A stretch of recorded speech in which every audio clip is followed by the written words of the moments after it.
जो बॉल नहीं भी आउट होने रहा, कभी लेग स्टंप से आउट हो रहा है, कभी मिड विकेट पे मार रहा है, कभी स्पिनर को बैकफुट पे जाके मिड विकेट के ऊपर से मार रहा था, हाथों में जा रही थी। आप डॉट बॉले भी खेलते हो लगातार, आप रन्स भी ऐड नहीं करते, आप आउट ऑफ फॉर्म भी दिखते हो, आप कैचेस भी छोड़ते हो, आपकी फील्डिंगें भी गंदी हैं। नबी राशिद भाई ने भी बड़ा अच्छा स्टेटमेंट दिया था कि जी आप बाबर को रेस्ट करा दें, क्यों आप उसको इस तरह से कर रहे हैं। बाबर को खुद भी सोचना चाहिए। ये जो 82 इनिंग्स है ना बाबर की, जिसमें अभी तक इसने 100 नहीं किया। गुगली पे आउट हुए हमेशा की तरह हसरंगा ने कैसे उनको फंसाया, आउट कर दिया, जिसके ऊपर बाबर आजम हस्बे आदत, हस्बे हालात, हस्बे जज्बात आउट होते आए हैं। तो वही वाली बात आपको दिखेगी बार बार।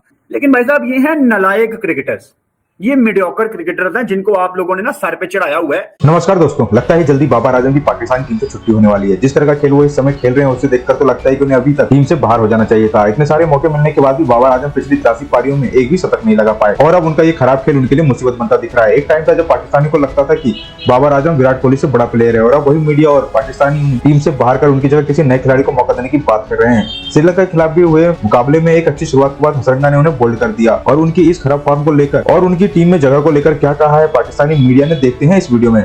ये डॉट बॉले भी खेलते हैं, ये प्रेशर भी चढ़ाते हैं, डॉट बॉलें खेल के 20-25 करके ये एक बॉल नहीं रीड कर पाते यार कि हमने लेग स्पिनर का हाथ कैसे पढ़ना है।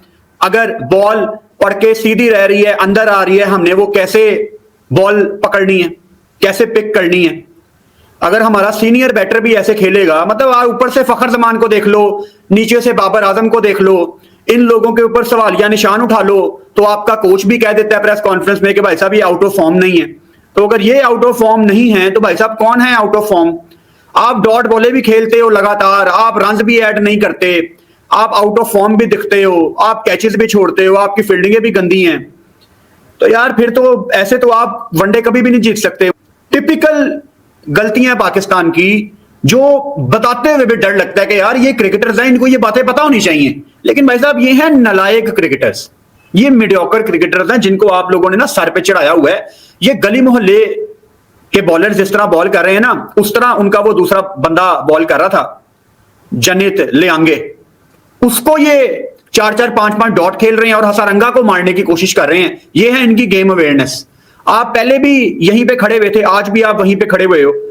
मेरे को एक चीज समझ नहीं आती कि इतनी मुश्किल से आप सेट हो रहे हैं, मुश्किल टाइम गुजर जाता है इसी तरीके से। ये जो 82 इनिंग्स है ना बाबर की, जिसमें अभी तक इसने 100 नहीं किया, या व्हाइट बॉल क्रिकेट की आप कितने मैचेस देखें, ठीक है, आपको याद होगा मैं उस टाइम से ये बात कर रहा हूं जब आखिरी 50 ओवर का वर्ल्ड कप जब ये इंडिया में हुआ है ना, वहां से हर किसी ने बोलना शुरू किया बड़े रन्स कर रहा है, ये टूर्नामेंट है, फ्लैट पिचेस होंगी, खुले डुल्ले 100 करेगा।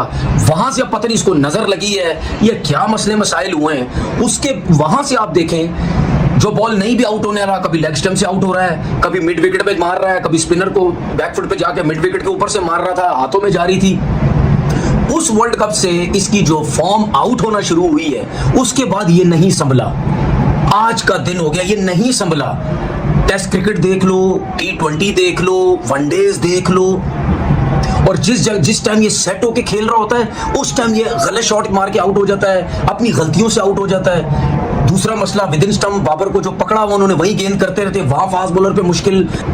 आपने ये विकेट अपने हाथों से जाया की है, फिर उसके बाद आप परेशान होके, ठीक है, आप बल्ला हिला के आराम से वॉक करके आप चले जाते हो। यार मैं मान रहा हूं, मैं मानता हूं, लोग भी समझते हैं आपको, जो आए में आपको सपोर्ट करने के लिए, वो इसीलिए इतना सपोर्ट कर रहे हैं आपको कि यार भाई बाबर आजम, हम पूरा पाकिस्तान आपको सपोर्ट कर रहा है, आओ फॉर्म में आओ, रन्स करो, हम आपके पीछे हैं। तो जब इतनी आवाम आपके पीछे है तो यार इस तरीके से तो मत आउट होना। आपका आराम से 50 था आज, आप कंफर्टेबल खेल रहे थे, सेट हो चुके थे, 5 चौके आपने 27 रन पे लगा दिए। तो जब इस तरह आउट हो गए, फास्ट बॉल देखो, लेग बिफोर आप हो रहे हो, बोल्ड, हर चीज, कॉट बैंड, स्लिप, सब कुछ हो रहे हो। शिखू भाई सिंपल सी बात, मैं आपसे एक काउंटर क्वेश्चन करता हूँ। मुझे ये बताएं कि दुनिया की भर की जो क्रिकेट फेडरेटी है, कहीं पे भी जो कौमें हैं, वो अपनी गलतियों से कहते हैं कि सीखते हैं, राइट, और उसमें फिर उस हिसाब से चेंजिंग लेके आते हैं। आप मुझे ये बताएं कि इतनी जो तनकीद हुई पिछले 2.5-3 साल के अंदर, आपके प्लेयर्स फॉर्म के अंदर नहीं है, आपके कप्तानियों के मसले रहे, टीम में यारी दोस्तियों के मसले रहे, टीम के अंदर ग्रुपिंग के मसले रहे, ये चीजें खुद जो आज क्रिकेट बोर्ड के अंदर बैठे हैं उन्हीं लोगों ने सारा कुछ बताया है। तो आप मुझे बताएं, वही फखर जमान है, वही साइम अयूब है, वही बाबर आजम, वही रिजवान, वही शाहीन, वही नसीम, वही सारे प्लेयर्स हैं।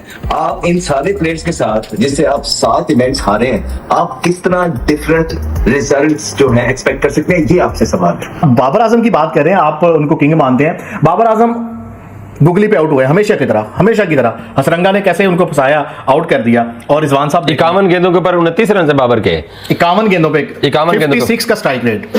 और यार कंडीशन थोड़ी सी टफ जरूर थी, बट श्रीलंका जिस तरीके से बैटिंग कर रहा था, उन्होंने जिस तरीके का आगाज लिया, पाकिस्तान हमारा मेरे ख्याल है 10 ओवर के अंदर 30 रन थे, 28-30 रन थे जो पहले 10 ओवर थे पाकिस्तान। हमारे जो ओपनर्स हैं वो जब आउट होते हैं तो उसके बाद बाबर क्योंकि स्ट्रगल करते चले आ रहे हैं। यही सेंचुरी अगर बाबर आजम की आती तो पाकिस्तान की टीम के बिल्कुल एक नई शेप में नजर आती कि यार बाबर फॉर्म में आ गया। बाबर फॉर्म में नहीं आ रहा, आगा की सेंचुरी होने के बावजूद, हालांकि आगा ने अपने करियर की एक बड़ी इनिंग्स खेली है जिन हालात के अंदर उसने वो सेंचुरी स्कोर किया है, लेकिन उसको कोई इतना अप्रिशिएट ही नहीं कर रहा क्योंकि वो आगा ने सेंचुरी किया है।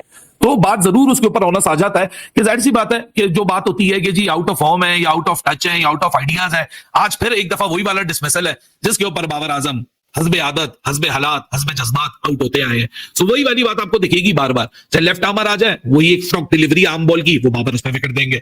लेफ्ट आर्म पेस बॉलर आ जाए, वही आपका आउटसाइड एज निकाल के ले जाएगा, आप या तो एलबीडब्ल्यू के कैंडिडेट बन जाएंगे। वही अगर आप लेग स्पिनर के ऊपर आ जाए तो आप रॉन्ग रन नहीं पकड़ पाएंगे, आप गुगली नहीं पकड़ पाएंगे। तो ये तो वो इश्यूज हैं जो आपको पिछले एटलीस्ट 2 सालों से बार बार दिख रहे हैं। So there is nothing new in that, so there is no point of criticising overly on a single person. But वही दूसरी बात फखर जमान के ऊपर भी जाती है, अरे यार आप तो कोई ऑनर्स दिखा दीजिए ना। अगर आप नहीं ऑनर्स दिखा पा रहे तो किस बात का इंपैक्ट है?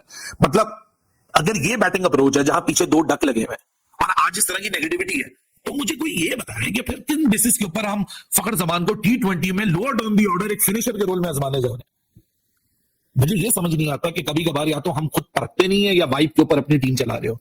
बड़ी स्ट्रांग टीम हो, कितना ही आपकी फॉलोइंग हो, कितनी ही आपके फॉलोअर्स हो, अंदर आपने परफॉर्म करना है। आसिफ मैं बात कर रहा था बाबर के हवाले से, सलमान पे बात कि भाई परफॉर्म तो आपने ही करना है ना। आप अगर ट्वीट करेंगे और अपने अंदर आजिज़ी नहीं लेके आएंगे और आपको खुद सोचना पड़ेगा कब तक ऐसे चलेगा। और मैं तो समझता हूं कि जी अब आपको, हमें भी, साद खान एक बहुत अच्छा खिलाड़ी है, नबी राशिद भाई ने भी बड़ा अच्छा स्टेटमेंट दिया था कि जी आप बाबर को रेस्ट करा दें, क्यों आप उसको इस तरह से कर रहे हैं। बाबर को खुद भी सोचना चाहिए। मुझे लगता है कि साद खान एक ऐसा प्लेयर है जो डोमेस्टिक क्रिकेट में भी जिस तरह से परफॉर्म कर रहा है कि उसको भी आपने व्हाइट बॉल क्रिकेट में लेके आना चाहिए। यंगस्टर्स भी साथ हैं क्योंकि मिडिल ऑर्डर में आपको अच्छे बैटर्स नहीं मिल रहे हैं। जी आसिफ, अब आप बात करें बाबर के हवाले से, मैंने अपनी राय दी थी। लेकिन आज के मैच में जो मुझे एक और चीज अफसोस जरूर है उस बात का कि हम अक्सर बात बाबर पे, मैं तो कोई उस तरह की तनकीद नहीं करता, लेकिन बाबर पे बात जरूर ये होती थी कि जी बाबर को सोचना चाहिए किस तरह से खेल रहे हैं। और जो 50 किया था उसके बाद ट्वीट किया था तो मैंने एक वीडियो बनाई थी, तो मुझसे जिस गंदी जबान में उनके फैंस एंड बाकी सारे बात कर रहे थे, हालांकि मेरी तनकीद